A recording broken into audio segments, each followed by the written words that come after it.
I'm a professor in the Netherlands in a graduate school of international development studies called Institute of Social Studies.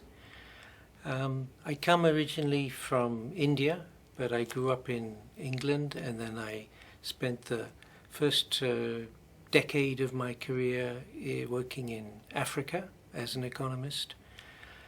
And then I moved to the Netherlands, where I live now, and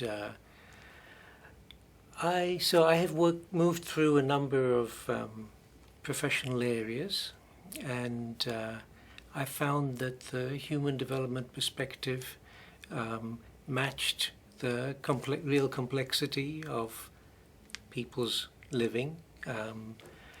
And, well, it's not something I have invented, so I have joined work which is being advanced in many ways, in many fora, including United Nations and including, for example, why I am in Japan now, through the Human Development and Capability Association, which has just had its conference in Hitotsubashi University. So I've participated in that perspective, which many people have contributed to, and so I'm not special in that. Well, yeah, human development is a broad general term, can have many interpretations. Even in psychology, it's a very common term for talking about how children grow and become adolescents and become adults. And so that's a concern with the person and how the welfare of the person and the skills of the person in their living. Now, in socioeconomic analysis, development means generally one of two things. One is a fundamental transformation, such as in social organization, such as industrialization or urbanization. And secondly, it means, though, also development is good change. It is improvement. And fundamental transformations don't necessarily mean improvement for all aspects of people's lives or all people's lives. And so human development analysis is looking at how do ordinary people and vulnerable people fare, how do they cope, how do they experience in these fundamental transformations, which are changing their society, changing the world. And the changes are not always helpful, so many people get physically removed from where they were living. Many people become economically removed from how they were trying to make a living. And many other such dimensions. So human development analysis is looking at how these transformations of many types affect the quality of living of ordinary and vulnerable people. With these sort of general terms, there become many versions and different understandings. Roughly speaking, one type of answer I can give you is that human development is a term that tried to bring people-centered analysis into the development policy literature and so on, which is largely dominated by economists. And then you could say human security analysis was also, to a large extent, trying to bring a human focus on ordinary and and vulnerable people into security discussions, which are typically dominated by military analysts and foreign policy analysts, and so it's again a particular way of concentrating on some issues, and not necessarily with regard to the lives of ordinary people. So,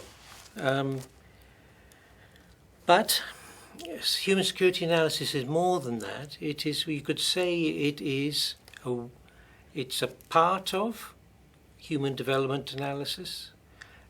When we take a big view of development, development is change, and is it good change? And human security analysis is also a way of emphasizing certain questions within human development analysis. And I'd like to mention 5 special emphases that human security analysis brings within this big field of human development. So one is the emphasis on the most basic needs, and how stable are they in attainment, access to water and to housing and to an emotionally secure environment and so on in ordinary people's lives. Second emphasis is in this looking at ordinary people's lives. You're looking at the person, how the person lives, and you see the combination and intersection of many different factors and forces, which are separately examined by different disciplines, different specializations, but which need to be examined in an integrated way as to how they affect people in their real situations. In the way that also, say, anthropology takes that integrated, person-centered view. Thirdly, there's an emphasis then on how people's lives move over time as a product of this intersection of many factors and people's own choices and chance. And so in a way that historians examine situations, not by talking about general laws only, but by looking at the combination of particular factors that have interacted to drive change and affect people. Some of those particular factors, of course, are the way individuals think. And you see this also in scenarios analysis, which is an important method in human security studies. Then the fourth emphasis in human security analysis, which is bringing into human development issues, is, I've touched on it already, it's an emphasis on subjectivities. It's an emphasis on how people feel. It's an emphasis on emotions, security, and how secure people feel, etc., are matters also of emotion and subjective interpretation, as well as of real forces. And so that type of exploration, you could almost say it's the way also that novelists examine situations. I've mentioned anthropologists, historians, and now novelists. That is being added into the human development agenda. And then lastly, it's the emphasis on interconnections beyond national boundaries.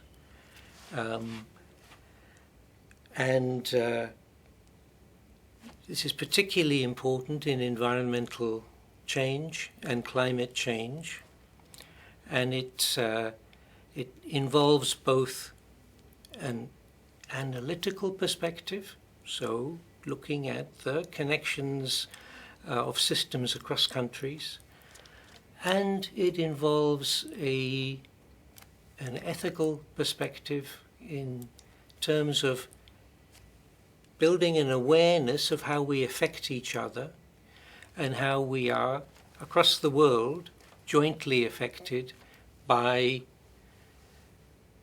forces both non-human and human, and in a sense we are all in one boat.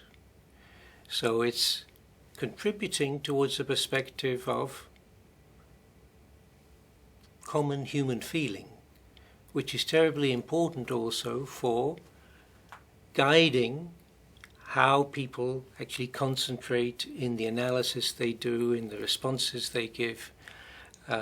So human security analysis has this heightened emphasis on humans as one species who share a fragile global environment which we can break, which we are in danger of